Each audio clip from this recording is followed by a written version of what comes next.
What's going on, guys? Welcome back to episode 112 of the Offshore Gamescast. I'm Dave. I'm joined by Lile. And today we're going to be talking about Immortals of... I'm here. Surprise. I made it. Really wanted this to be a good episode. So we'll be talking about Immortals of Aveum today. If you remember last week, this is actually a game that I had some enjoyment in, so I won't be yelling. Bad yelling. There will still be yelling. Yeah, there's probably going to be yelling. It's unavoidable. But coming up next week on September 21st, Lile will be back out the gate with, honestly, shut the fuck up! Sorry. There was yelling already. With something that she's been so excited about, Lile. Oh yeah, Chance of Sinara. I'm so happy I get to talk about this game, and I'm so happy that I enjoyed it so much, and we'll talk about it next week. And finally, September 28th, the final episode of September. Dylan, what do you... Fae Farm, ***. Why?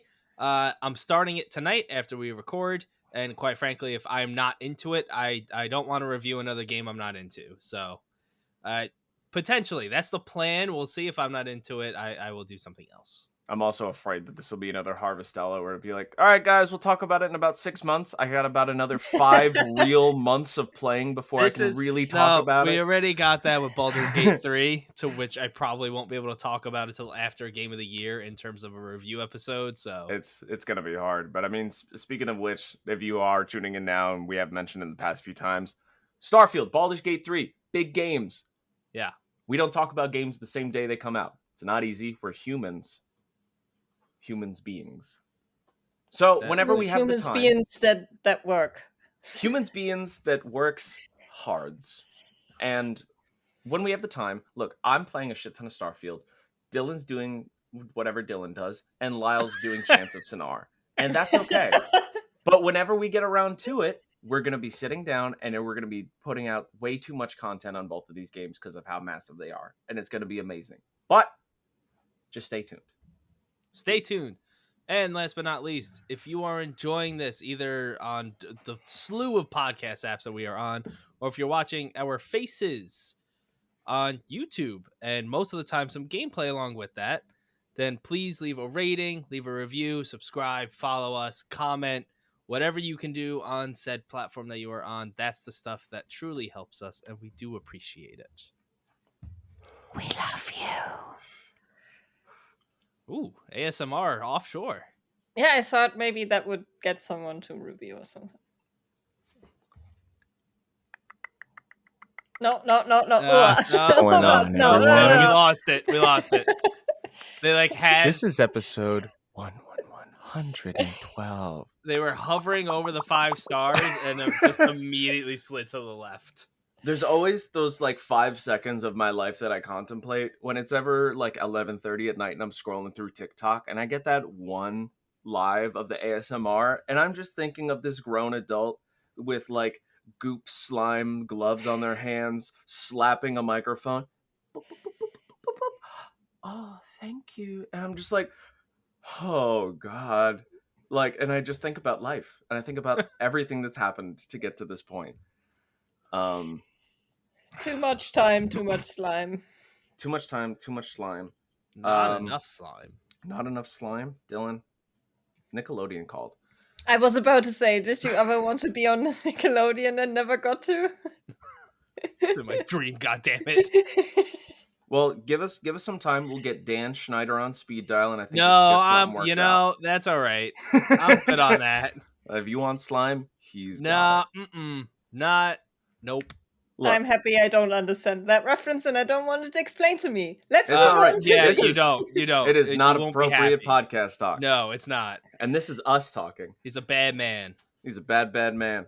But Immortals of Aveum is a good game. It is developed as a debut game by Ascendant Studios. They've been working on this since, I believe, 2018 as their first big showcase. And EA was the ones who were like, you know what? I think I'll allow you to do this. It came out on August 22nd, 2023 for the PlayStation 5, Xbox Series X and S, and the PC. seems like we're getting into the time of more modern full generation games, and it's exciting. It's been happening more. I yell about this every generation. I hate that it takes 2 to 4 years to get the games of the generation that are built for the generation. We're still not fully there yet, but we're getting there.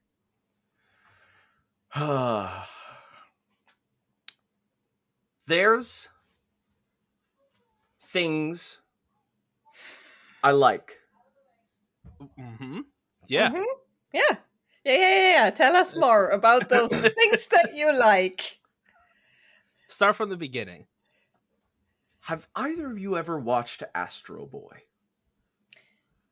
Watched Astro Boy? Isn't that the The PlayStation dude? PS5 thing? No. Astro No. Boy is a Oh, Japanese I cartoon. know this guy. It's basically Pinocchio, but like he's a robot superhero.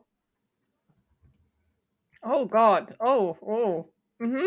They came out with there's like the show anime or whatever, it's good. And then they came out with a live action movie, which I mean, I kind of got to watch it again. It's not terrible, but it's not They made amazing. that guy live action? Oh, Let's yeah. see what that looks Live like. action Astro Boy. Let's see what that. Oh. Oh wait, no, that wasn't. That's a weird action 2009. figure. All right, not live action, but like all Yeah, right, he's not live action CG, at CG. Not Oh, even I close see. to live action. But Wrong. it's sort of like Astro, like, so you have Astro Boy. He's this robotic kid. He's got powers. He defeats things. He's kind of slumming it around with the other orphans. They all live in this one house together in like this high rise slum area. This sort of just like ramshackle built, and like it's like half superhero story, half just like, who got us dinner tonight, like sort of situation. And that was the I'm first. so excited to see where this story goes. That's how our main character Jack starts off. That's what He's Astro Boy. he's living in this slummy house of orphans with a bunch of other people of different ages. He's like one of the two that are of the he's one of the two oldest, so like he's one of the ones that helps take care of everyone else. All the younger people, they have to go out and they have to steal, they have to do what they can to make money and whatnot. The first time you see the two main characters, Jack and fuck me, what's her name? Luna. Jack and Luna. They are in the ceiling of like a stage house using like a fishing wire and hook to try to steal someone's like sack of coins to just to be able to make some extra cash. But shit goes wrong, of course.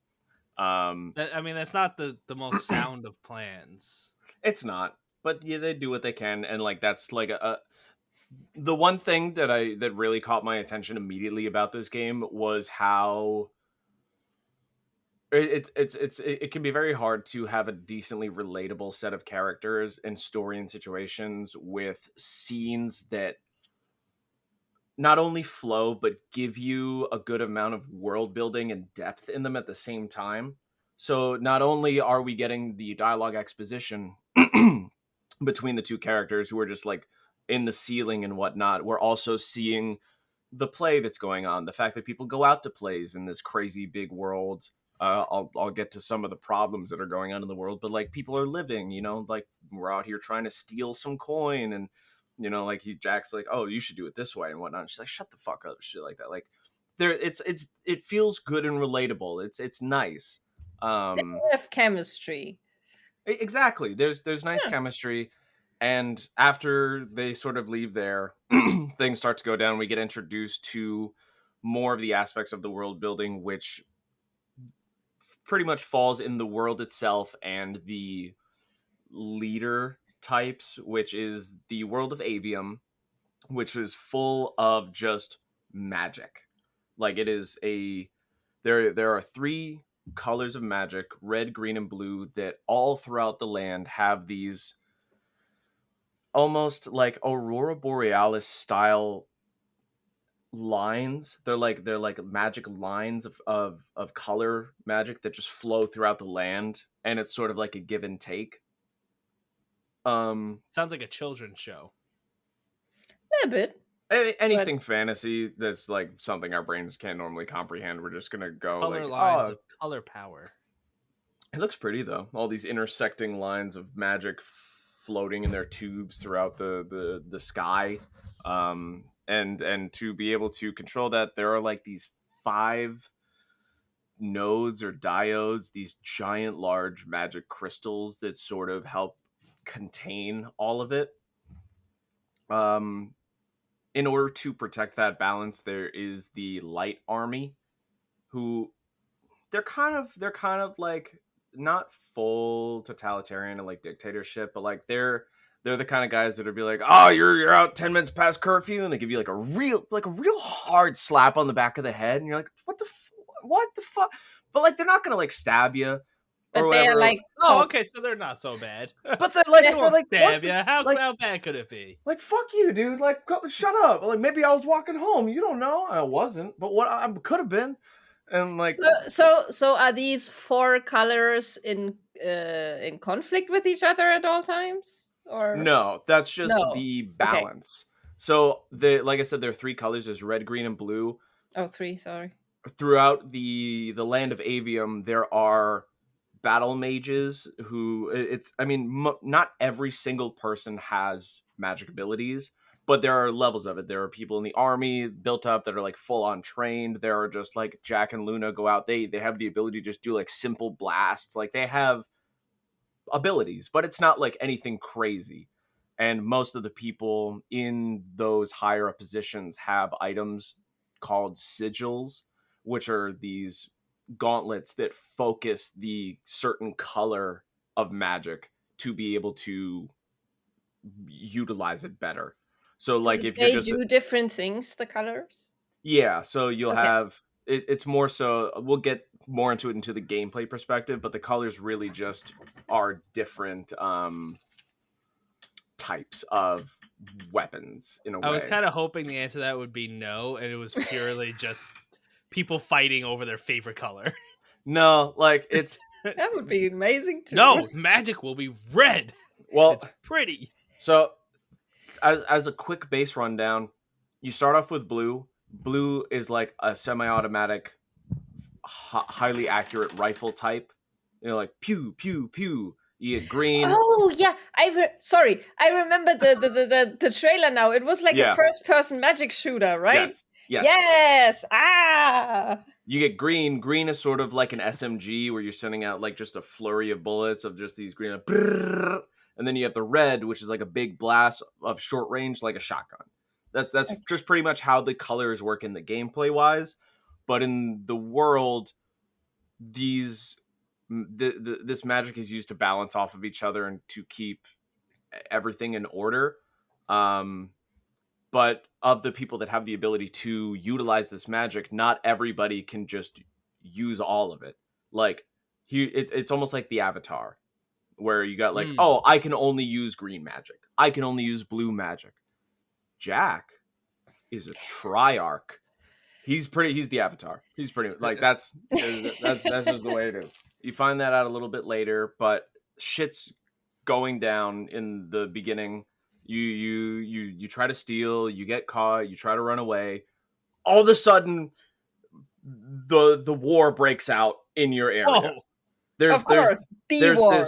this long ongoing war between the 2 nations who want to be able to control all of the magic, and Sandrak from the other It's nation. between 2 nations? Yes.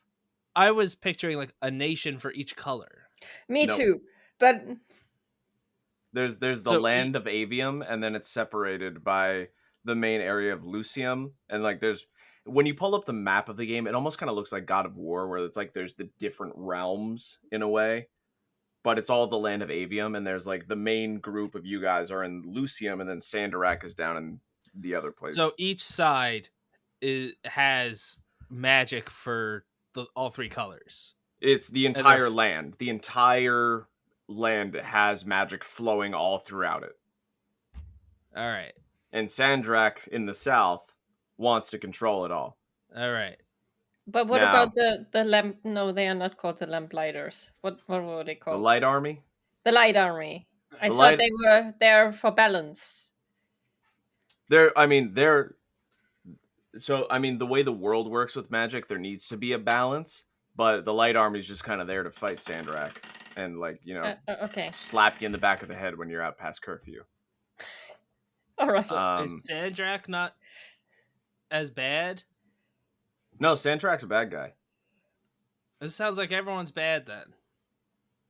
Well, I it's I the Light Army isn't great, but they're like basically it's imagine having the U.S. Army walk around and then like And slap me? and then like you something falls out of your pocket and they're like don't litter and they slap you in the back of the head and you're like but like at the same time if someone came up to you next to you with a gun they would shoot them and you'd be like oh you yelled at me but thank you, oh damn, like I don't know how to feel about you. No, But yeah, then this still doesn't sound great. it doesn't matter, you're diving way too deep. That's what we do. It is what we do. I But bet that's South Arc, Sand Arc people. They aren't actually bad, and that's the twist of the game. There's, I will say too, one of the things that got me excited, and I'm curious now if it's just a fucking Mandela effect or if I just like manifested it. But I swear at one point I saw an article where someone said that Immortals of Aveum has one of the best twists in gaming since BioShock. I don't think so. There was a something recently that said that about a game. I don't know if it was Immortals of Avium, but I do Also, remember if the I see headline. if I see headlines like that, I ignore them because they are clickbait. It's usually pretty clickbaity, yeah. Flipboard.com/inverse. Immortals of Aveum has the best twist on the FPS since BioShock. Oh, Is it saying like gameplay wise? maybe I misread it. When you put BioShock and the word twist in the same sentence, of course I'm gonna think of the twist. Yeah, I mean that's fair. But I mean, there is a decent little twist, and it comes in the form of finding out how the magic relates with the world. Because although there is a big battle going on between the two sides in order to be able to control the magic, at the same time, the world is sort of just kind of falling apart in itself. There's a massive like wound or crevice or crack that is just forming, and it's like destroying the land, and no one knows what to do. Or That seems like it's maybe more important than the two nations fighting. that was a big part of it. Jack's Yeah. like, hey, this, and they're like, well, yeah, but this, and he's like, ah. But all this is happening. Sandrak comes and he attacks right in the beginning. You have a fight with Luna because she's deciding that she thinks the best thing to do in her situation is to go join the Light Army. And in the midst of everything, Sandrak attacks, fucking kills everybody. Everybody's dead. Well, I don't know. Everybody in the orphanage, or your little ramshackle, is dead. Luna, you saw her fucking fall. She's dead. Fucking all the So kids she's not in the dead, is house what you're were saying. exploded. Yeah. Of course, it's a video game. Yeah. If they don't die directly on She screen, they're not said dead. She fell. I was like, You guys caught me. You saw through. Of course, she's not fucking dead. She fell. She fell down into fog and smoke, and then the camera cut. She's not fucking dead. Okay. But I mean, I don't think the kids survived because that house exploded. Well, I don't ever see them again. Well, You don't see them Sandrak again. maybe doesn't sound so great then. Sandrak is not the best. But this is there's that if you when you decide to look more into it, it's definitely much more political, and you see both sides are flawed, and it's like, of course they are. I also I forgot to mention that the ongoing war is called the Ever War. That's the name. The Ever Nice. War. Yep. Yeah. Never used before. I wrote down. Obviously, I mean, you I'm guys, bad with names too, so I get it. obviously you guys can read my notes, but because I enjoyed this game, I don't feel like I want to go into the twist and the spoilers, but you guys can see it there. Um Can? uh Okay, well that seems. I mean, I this feels weird talking about it if we're not going to really talk about it. That seems counterproductive. yeah, there's it, without getting too much into it, people know what they're doing and they're not fixing it. I mean, that's very, I know very, he's yeah. yeah, very reminiscent of real life, but Mm. That's fair. That's fair. And almost kind of like an interesting way, because this is an EA game, but because of it's an FPS, because of how fast paced it is, and because of how the character himself acts in like defiance of almost both sides to a point. Like he's still on one side, but he's like, eh.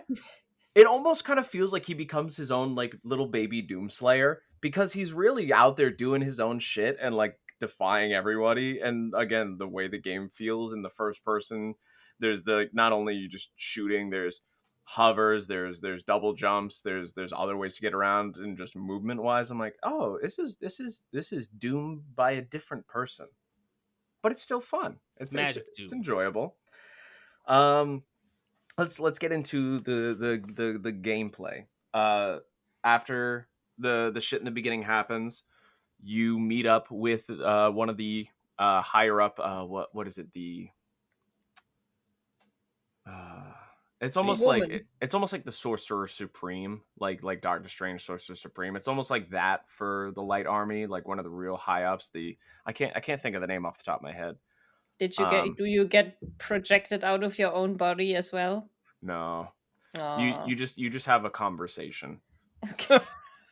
So You Not you as boring. exciting. you guys have a conversation, and it almost feels like almost Fallouty when you do it, because there are very sort of tacked on dialogue choices. They give you the illusion of choice. It's one of those. Okay. Um, but after you guys have your talk, she's like, "Well, you're all fucked up. You seem kind of pissed. Join the army." And he was like, "What?" And then 5 years later, and here you are. You're So in did you're he get into a fight with Luna because she wanted to join the army? hmm But now he wants revenge on Sandarak, so Oh, okay. Do they know he's a triarch at that point? I don't I don't think so. Well, Okay. up to that point, possibly, because it's before the 5 years later you do like this little tutorial section where you go through and like it's one of those dumbass things where like you're almost going in like a circle in like a trench circle, and like she's like standing up in the center platform like, all right, now do that. And like, okay, now you see how that happened? And now if you come over here and like, it's one, and I think those are so fucking boring. But you're going around this thing and you're like, all right, take the blue sigil. Cool. Now go over and you walk up to another platform or podium, and like, here's a blue ball. Here's a blue spell for you for your blue sigil. Now go use it. Do you understand how that works? You go into the next room. Look, it's a green sigil, and then you go through all that. You Okay. get one of each sigil. You use Y to swap through them. You only have the three, um, and then it's sort of loot based throughout the game, so you can collect other versions and craft better ones, um, that have different abilities. So like you can have the same green one, but it might be a different shooting style where it you can have like green. Oh my god, it's a fucking so much mucus. You Cut can it out. have like 50 rounds in your gauntlet and just shoot out a shit ton of rounds, or you can have like 20 rounds in your gauntlet and now they're all homing and like whatever, but it's still like an SMG type weapon, just a slightly different variation of it. You go and you collect all of that, and it's basically where the general gameplay loop comes in. You get thrown into semi big arenas. There's some decent platforming where you, like I said, you double jump, you hover, you can hover in midair and do some shooting, but you just kind of go around and try to defeat all the enemies. Some have not only like there are color specific enemies that will only take damage with the certain color that they are. So like a flying blue enemy is not going to take red or green damage. But you can have bigger, more general, not elites necessarily, but there are types of enemies in their subcategories where you can have like a red enemy. He's like a big beefy guy. He'll run at you, but maybe he has a blue shield that pops up. So now you have to use, you can use other magic, but you would want to use blue magic to take down the shield, and then hypothetically red magic to more so take out his health, while you could also use red or green or blue. But then at the same time, you'll have very specific enemies with a little less health. They're sort of like flying around. Those ones are the color specific ones. They're almost like fairies in a way, just kind of zooming around. You got to just, they're such a pain in the ass too. Zap them. Yeah. You use the general magic, but there's also some other little powers and abilities that you can use. The main ones are switched and controlled with your D-pad and have 3 color nodes with them as well. The first one is the blue one, which is almost like this lasso and like lash. These sort of abilities are interchangeable not only in combat but also puzzle solving and platforming, where the lash will in combat be able to bring an enemy closer to you for either like a red shotgun damage up close or just getting him out of the way and singling him out. But as a game in 2020 and so on and onward, it has to be some sort of grapple. So you're going around, there's little spots for you to swing off of, and then you double jump, and then you hit another point, you swing again. Is it fun though? Is it fun to do? As I mean, as the overall gameplay, I beat the game with doing some side stuff here and there, but after seeing the credits roll, I wanted to go back in and do the rest of the side stuff. Okay, that's good then. To which at Because this there have been bad grappling mechanics in games, so it's nothing amazing. It's definitely like I think I I feel like it's become so commonplace now that it's just like you just get kind of excited when it's there, but you don't feel anything really anymore unless it's something really either in depth or something more exciting. Because I feel like the 2 that I can think of that come to mind off the top of my head would be Halo Infinite. All right, top 3 that would come to my head would be Halo Infinite, either Dying Light 1 or 2, and Far Cry. Mainly because Halo and Dying Light 1 have a sort of grappling mechanic where it's like you shoot it out and you kind of like zip to it. You kind of like just get shot to it, but like you can also use it again and again. But then more so Dying Light 2 and Far Cry, that's like very weight physics based. Like in Far Cry, you see the grapple, you hold X and you throw the grapple up, and like you are climbing and like you can jump off and like you're swinging around, like it feels like a legit grapple, and like that just feels good, and like especially when you get like a good swing and you hop off, like it's exciting. But then in this game you're sort of just kind of like whipping to it, and like in a way sometimes holding down the button to do so to get like a better grip. In some cases I found the platforming to be really hit or miss, especially in some of the not necessarily tutorial sections where you're learning more about platforming, but some of the obstacles are so like time specific where you almost have to be perfect, because I must have spent like 20 to 30 minutes on one puzzle because I just kept like I just kept missing it by like an inch, or like because it would move too. So like I'm trying to swing here and then swing here, and then like I miss it by like an inch, and I'm just like I'm gonna break this goddamn controller. I'm so mad. I mean, I feel you. I'm not good at platforming, so I hate it. So I know what you mean. Uh, that was frustrating. The next one, that is the red one, that's the disrupt. You almost get like this cool medallion, and it's used to solve certain like laser puzzles. There's like this crystal and like these two eyes. It's You like shoot Atlas Fallen. pretty much the exact same thing. There's a lot of some similarities. Um, where you do the same thing. You hit the beam and it hits the crystal and then shoots at the eyes, and then maybe a door will open and like you have to hit like here's a door. It has a red, blue, and a green crystal above it. So in the room, you have to find the red, the green, and the blue crystal and shoot them in enough time to open the door, stuff like that. But the Hey, disrupt God of War. exactly. Disrupt also stuns enemies. You might have to use it a few times on larger ones, but like you'll use it and it's just this beam and they're just like, "Whoa, dude, that was unexpected." And then like, and then you just pew pew pew. Yes, Lyle. Can you upgrade these, or is it always like one thing? So you can't. You can upgrade, but more so you'll be finding variants or better versions of them, where like they don't necessarily change the ability of what they do, but they'll change their augments to be like, all right, you get a new lash. Everything's the same, but maybe this one will do plus 50% more blue Hmm. damage, Okay. or something else with this and whatnot. So you'll get like better versions and different augments, but it won't necessarily change the mechanic of them. Mm-hmm. uh they also have different looks as well. Same thing with the sigils and everything. They all try to look really cool. There's legendary ones, there's upgraded ones. It's not too full loot based, but it's a little thing on the side to be Yeah, it's fun and a little shiny. extra. We like shiny new things. We're gamers.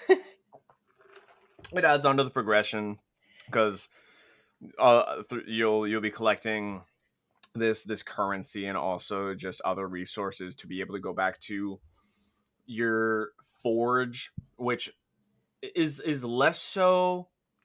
It's every time because of Dark Souls, my mind just associates anything akin to a bonfire, but it's definitely less so than Atlas Fallen, which you're just bringing one up everywhere. Like you're gonna go to a town, and like, all right, I'm gonna go here and go to the forge, and that's where you're gonna upgrade stuff.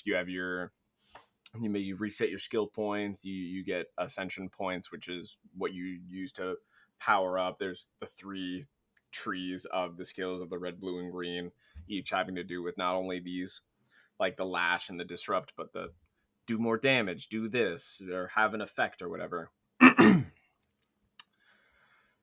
The last one, limpets. This is the green one. This is like Not limpets. they're limpets, dude. Sounds so terrifying. It's like Scary. it's this vial and it shoots out these like giant booger balls that slow things down. Not the limpets. So again, to solve some It's a fitting puzzles, name. if you got a big spinning, like wheel, you got to get through it. You're gonna shoot a limpet at it, Gonna and you're blow gonna your slow nose. that thing down. It works on enemies too, but I barely used it. I thought they were kind of dumb and only really used it when I had to. Um. Uh. Along with that big wound that's going on, again, like most games nowadays, there's some corruption or some blight that's taken over. There are these big gooey everything. Anytime someone decides to fucking design corruption or whatever, why does it always look like Venom? Why does it always look like the It symbiote? does, Can you yeah. do anything different? It's black goopiness. It's Yeah. black goopiness. Every time you come across one of these corruption things, there's like this center egg brain node, and you have to like use your power on it, and it'll explode, and all of a sudden these giant like snake enemies will pop out like whack-a-mole in different spots, and you got to shoot them. And once they're dead, all the corruption goes away. Usually, showing a new path to take or a chest for loot or whatever. I usually fight corruption with whack-a-mole. It's pretty It much gets the how it job works. done. If you are getting attacked because they are popping up in different directions, you can use left bumper for your shield. that won't like do anything to like collect energy and send it back to them, but it'll just, you know, stop you from getting hit. The right bumpers used for special attacks. A couple of them, they're again color based depending on whatever you need. The main blue one is Shatter, which will send out this like wave towards whatever way you send it out, and will send like giant rocks up into the air. It's really good to damage enemy shields, or like they have like these bubble shields that go over them separately, or they'll put up like one of those Reinhardt shields, and you send one of those out to destroy it. Bash is the red one of the red ones. It's like just a huge like homing melee punch that'll do a lot of damage. It works. It's nice. Torrent is the green one that sends just a barrage of projectiles towards enemies. That sounds like that's the one I would use the most. And like, because like I mentioned, you have the different enemies with the different colors. It really wants you to switch on the fly. That's where it feels very fast paced, and you add in the movement, and that's where my brain associates the Doom. But it felt like it kept it fresh enough and not irritating. Because if I were to think of a game that were to take that similar style of an idea of like certain ammo works better for certain enemies, and who really fucked that up, that's Wolfenstein Youngblood. This game, I think, did a much better job at making it flow and not be like more tedium. It's good. What was your favorite, though? Tell us now. I want to say I'm happy to say I went through phases. Probably I probably use green the most, but like if I were to, were the projectiles limpets? What? Was it green? No, they weren't limpets. The limpets are like slow, blobby things. That's what I wanted to know. If you're just like shooting boogers all over the place, you might as well. The small ones still look like boogers, but they're like paintballs. I think I used green the most, but there were times where it was so much more useful to use the other ones. I felt like in order it would probably be green, blue, and red. And that's mainly because the blue one was doing a lot of damage, even though it was just like I had to be super accurate with it.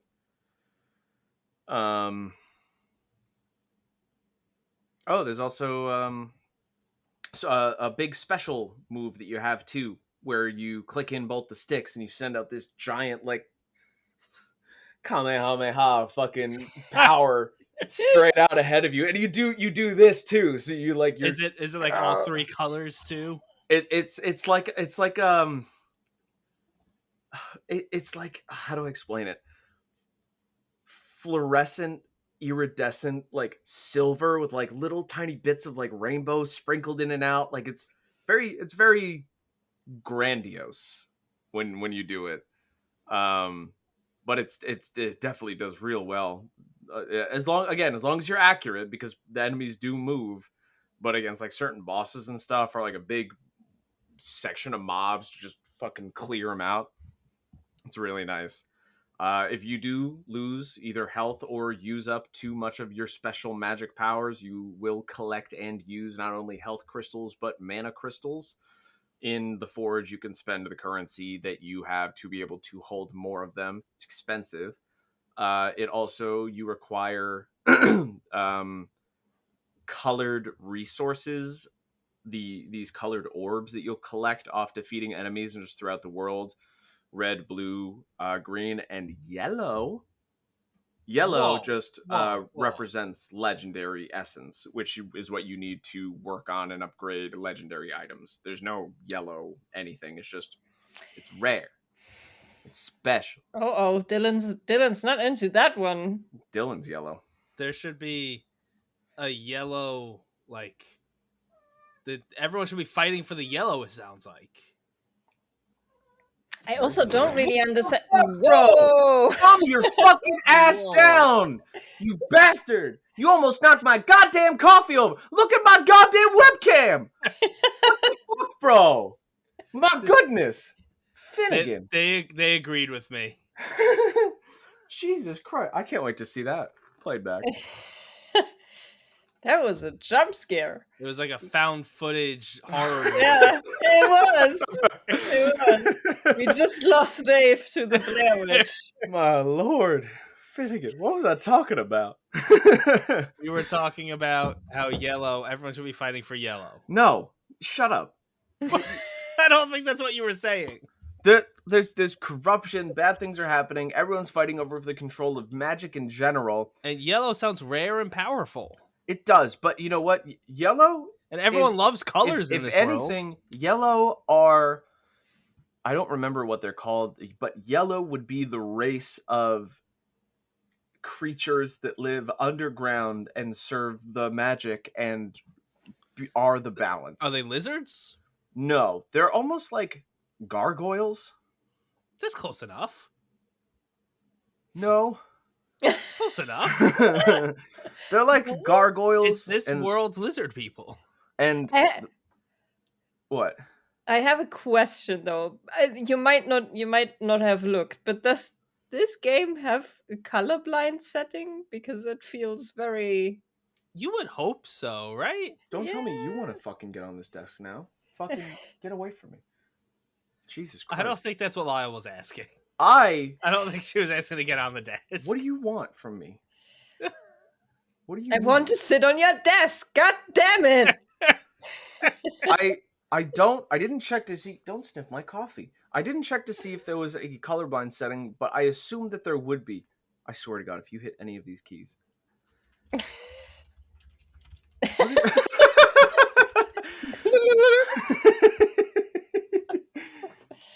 Oh my God. He wants to be in frame. Can I please work? Ow.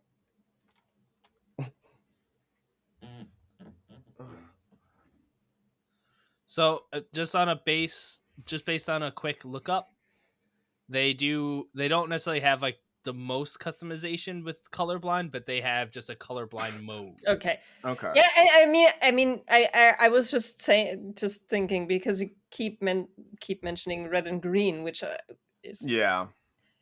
I mean, I feel like in 2023, that should be one of the baseline ones that should be put in, especially for a game that's so color that's focused. So dependent on knowing what color you've selected. Right. Sorry, do continue. I'm just a hash brown break. Tell us about Shroud. Shroud? Yeah. You got notes about Shroud here. You mean the Shroud Feigns? Yeah. Okay. Well, let me look through. Am I missing anything? I don't think so. Oh, the special ultimate move is called Immolate. Ah. The Kamehameha? There's also little portals. You're like I said, there's sections of the maps. It looks like on the map, like the different realms, and there's different spots you can go into. It's not a full open world, but there are large maps, almost like Borderlands in a way, where like you'll go enter a map, there's a portal here, maybe there's a portal over there, or this portal will take you to that area, this portal will take you to this area, and like you can come and go from there, but then you can fast travel as well once you do unlock them. But like you can just go and explore too, like you'll just hop around, maybe I'll want to go and collect this crystal or go do this, or maybe there's a side thing or a big enemy or whatever. But the Shroud Feigns are one of the more fun side activities. They're these little, some of them are platform based, like the one that I took about 20 to 30 minutes on was a Shroud Feign, which that grapple platforming really fucking pissed me off.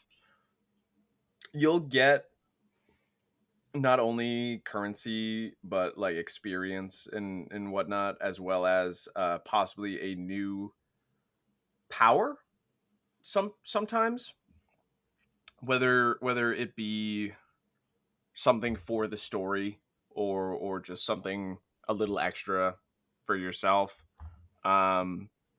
but they're basically just tests. How good are you? Are you able to take out all these enemies, survive, blah blah blah, do this. And then there are versions of Shroud Fanes that I've attempted 2 of them, and I am not good enough yet. And with every game that is coming out the rest of this year, I don't think I'll go back to it. But there's this group called the Six, and it's basically 6 really powerful bosses to defeat. What color are they? I don't know. One was a dragon. Oh, okay. Did it have any sort of Okay. color? Red, I think. A red dragon. I mean, we like dragons, so I can't. I like dragons at least.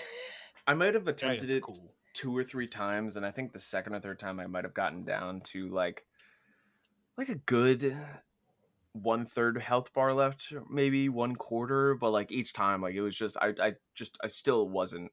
It was I was really chipping away. It wasn't really doing a lot of damage to him, so I was just like, I don't know about this. um. I mentioned the hover and the double jump, the forges. There, like I said, there's golden chests you'll find throughout, which will contain currency and maybe some essence of like the different colors and whatnot. How do you open them? Uh, walk up to them, click button, open. Simple. So there's no cool animation. Not really. How It just sad. opens. How Uh, sad. there are little flying color orbs throughout the game, just all around the map. You have to shoot them in the correct color, and then you'll get anywhere from like 1 to 300 experience or whatever. And as you build up that bar, you'll get your ascension points, which are your skill points, and then you throw them into whatever color tree you want to upgrade that side. I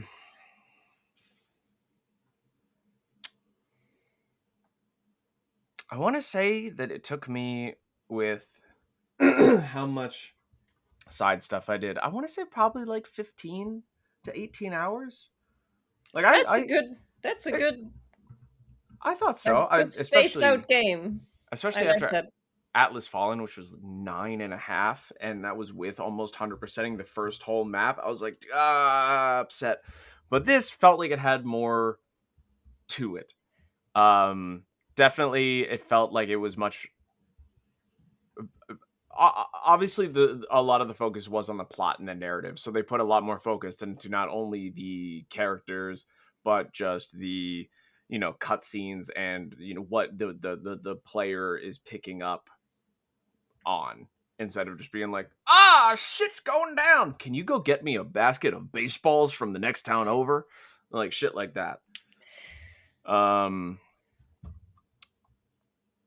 I think overall in those 18 hours I really didn't have too bad of an experience. You had some frame drops here and there. I think the game might have crashed at most twice, but at the same time, at this point I can never really tell what side is at fault, whether it's the software of the developer or just the fact of Xbox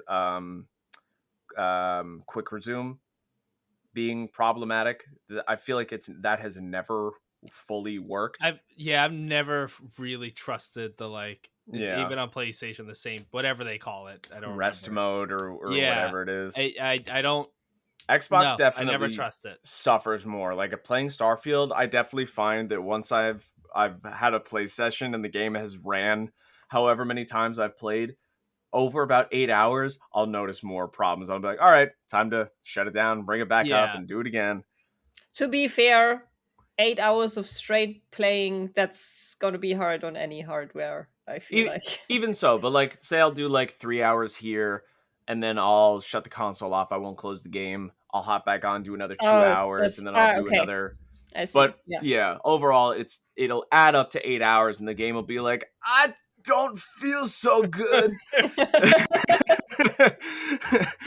I mean, this game had 1 or 2 of those moments. There was one part where I was I would say probably about halfway through a mission or a chapter, and it froze really bad. and I just had to restart the entire chapter, and I was very, very pissed in that moment.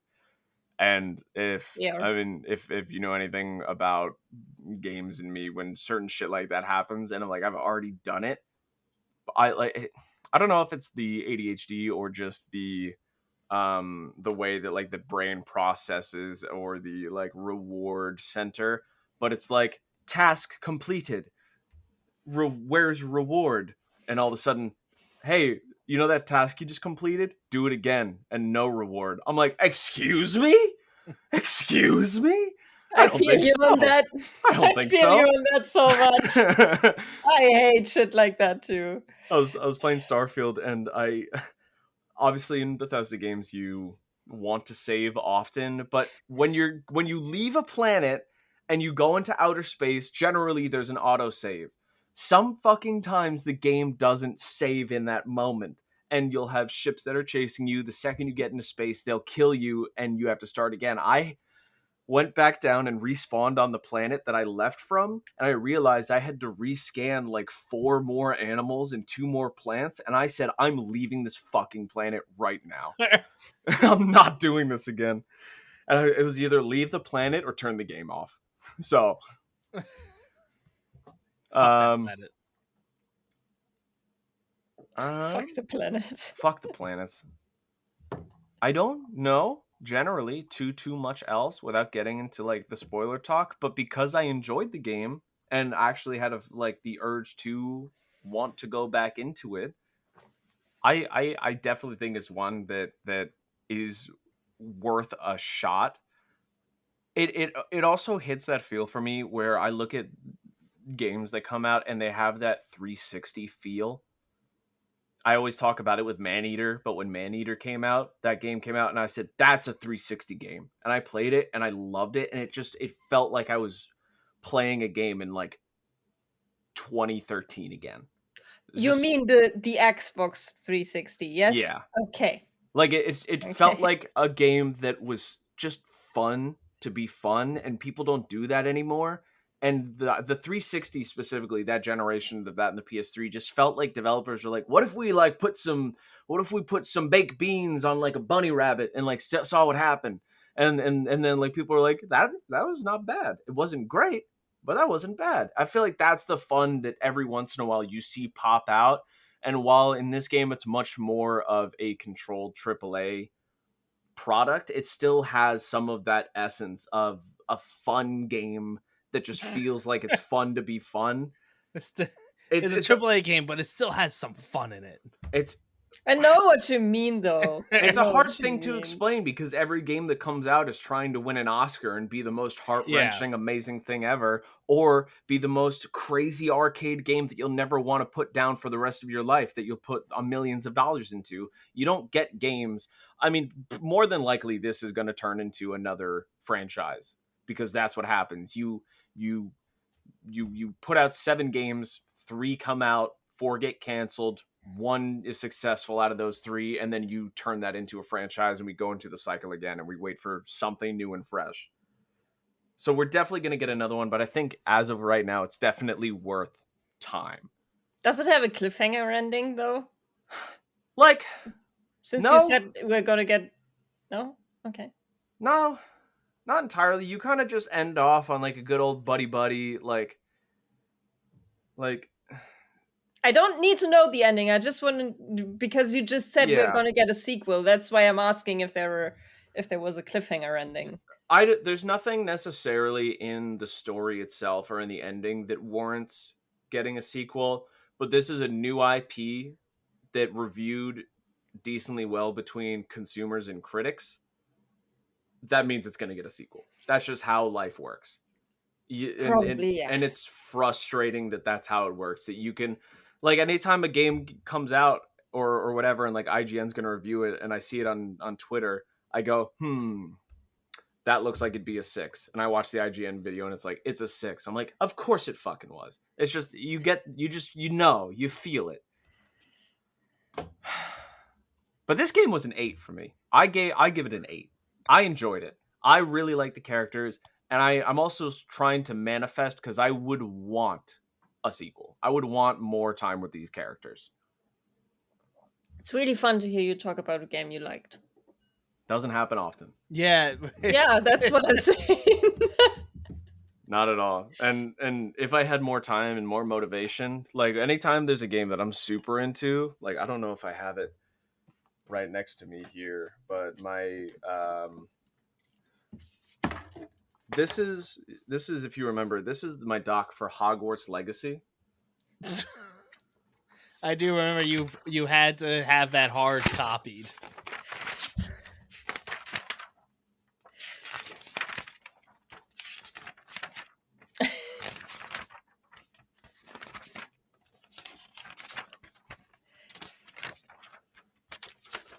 This is like 11 pages. And I spent weeks on this and I was so proud of it. And it's got like there's over like 5,000 words and I was As a side tangent, the further away we got from Hogwarts Legacy and the more other games came out this year, I don't really think I'm that high on that game.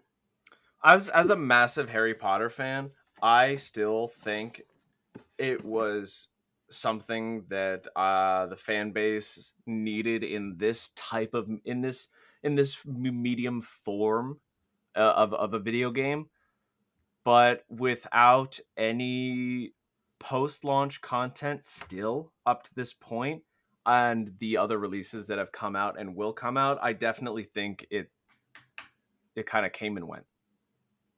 Yeah. I still love it. Obviously, it's not going to be my game of the year like I initially thought. Obviously, honeymoon phases and everything. I love Harry Potter to death.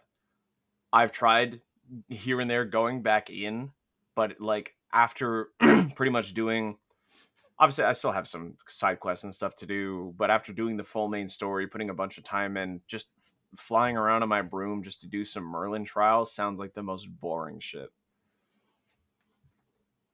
It's too open world. I need more. I need Quidditch. I need full Azkaban. I need a lot more stuff. I don't know. I need more. I need more. We don't have any write-ins. No, I didn't put a post out. I haven't been a good boy on social media lately. I'm sorry. We have a How dare you. shit ton of notable game releases, though. That makes All up for right. the write-ins. It does. I'm gonna start off with the first one. September 14th, 2023. We have Ad Infinitum. This is that like psychological thriller World War II shooter that's been advertised for the past like year or so. Let's look that one up. I've had my interest on it because I just like the World War settings and FPS games in general. Oh, I was gonna say this doesn't look familiar at all. It's because if you just look that up, the a metal bands by that name comes up. Oh, but I don't know. It has a cool style. Does this want to be what's Spec Ops the Line, just in World War? No, there's definitely there's Is this definitely more horror? weird shit. Oh yeah, this is like Okay. horror. This leans a little bit into like a fantasy sci-fi shit. I see. All right. Like it's almost very story based, almost walking simulator type, but it's very seems crazy. PS4, PS5, Xbox Series X and S, Xbox One, and PC. All right, then we got the Crew Motorfest. Whoa, Dylan! Yeah, go off. Yeah, the Crew is back Yeah, for some reason. Third Crew game. This is the Crew game. All yeah, right. is that this? They're not successful, right? Like the first one. I think I have the first one. The first one. So. I have an interesting relationship with the first one. I, in my time, have bought and traded that game in at least 4 times in my life. I really, really, really wanted to enjoy it because the concept is awesome. It's kind of conjuncted, but you're basically drive for real across the United States. And it was kind of there. It was really buggy. It was Ubisoft's like one of their first real attempts at something along these lines, and it didn't work out well. And the second one came out, and they were like, "Hey, What if you like could turn into a boat or a plane whenever you wanted to as well? And that was kind of fun. I fell off. It was boring. And I feel like this is just going to be, hey, everyone really likes Forza Horizon and like we want money. That's all this is. That's Ubisoft. If you specifically look at the Forza Horizon 5 cover art and the Crew Motorsports cover art, it's pretty much don't copy my homework. Well, it is coming on September 14th to PS4, PS5, Xbox Series X and S, Xbox One, and PC. So, Oh, if all right. you want that, Hello. Do it. Get it. I also realized I don't have the Crew. I have Project Cars, but I think that was a similar concept. Never mind. On September 19th, Lies of Pi? P. P. Pinocchio. Lies of P. This is that Souls game, that Pinocchio Soulsborne game. Yeah, that looks like the other Good. one from Spider Games. So, don't tell me. Shut up. I played it. Steel Rising. Steel Rising, exactly. PS4, PS5, Xbox Series X and S, Xbox One, and PC. I cannot wait for that game. Are you gonna play it? Oh, absolutely. I played the demo. Yeah.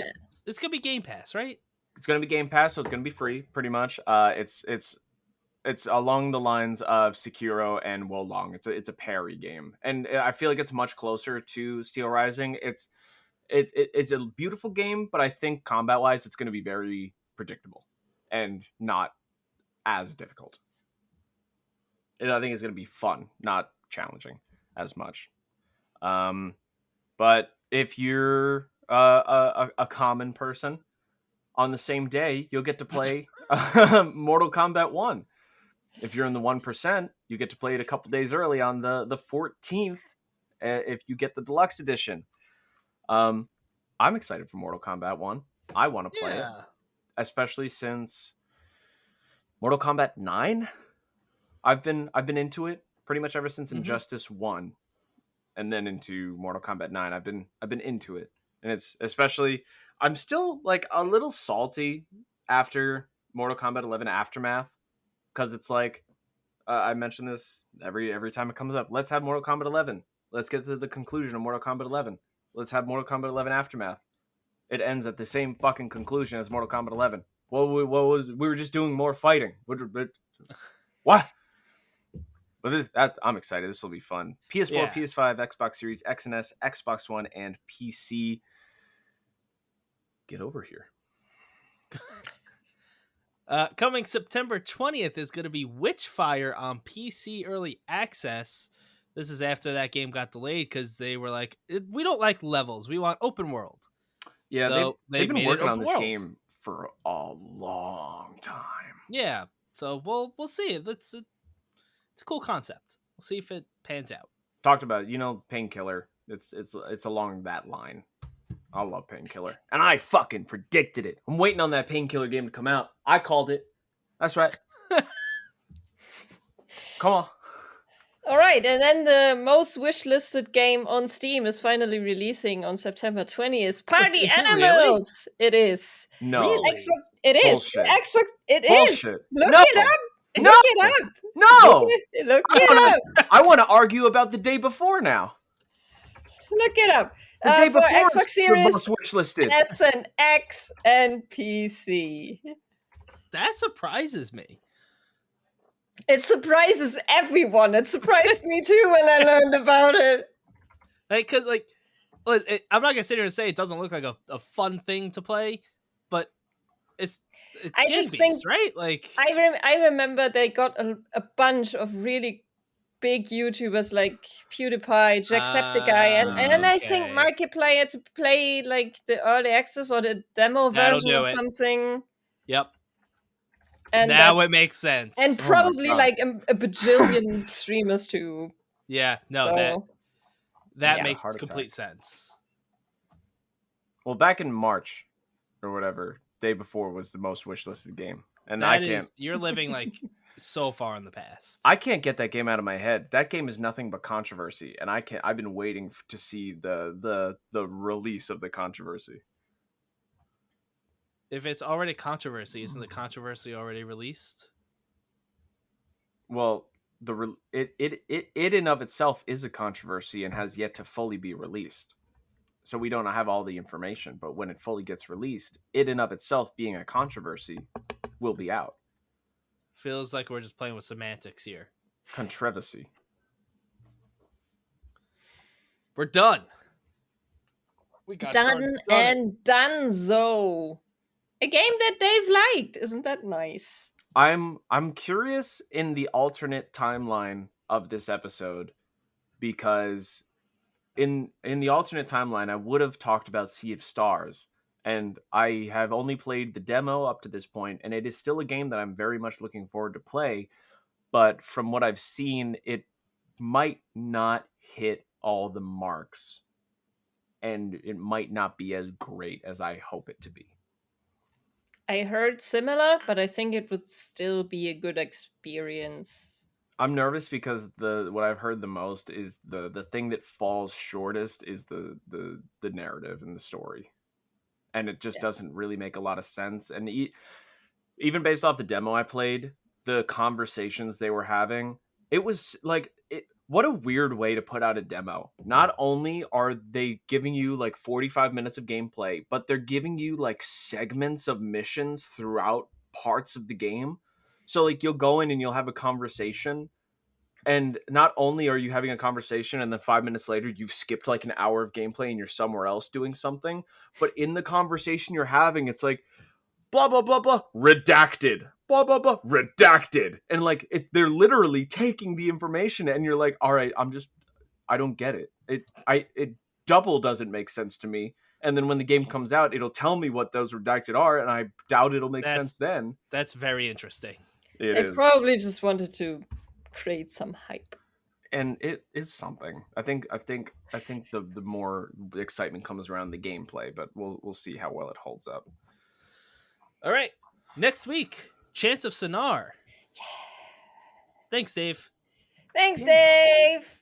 Thanks, Lyle. Thanks, Lyle. I like that. That's how we close things out now. We're so polite. It's nice. No matter how much we fight in the episode, we're still polite. Oh, this is going to be interesting. Do you think we're going to do this at the end of the Game Awards episode? No, that our Game of the Year is going to be Game of the Year. Fuck you, Dave. Fuck you, Lyle. It's going to be bad. It's going to be so fucking long too, man. It's good. Yeah, with three of us, we'll cut some be categories or something. We'll figure it out. Maybe it's a two-parter. I was about to say maybe we just do 2 episodes. All right. Goodbye. Ah!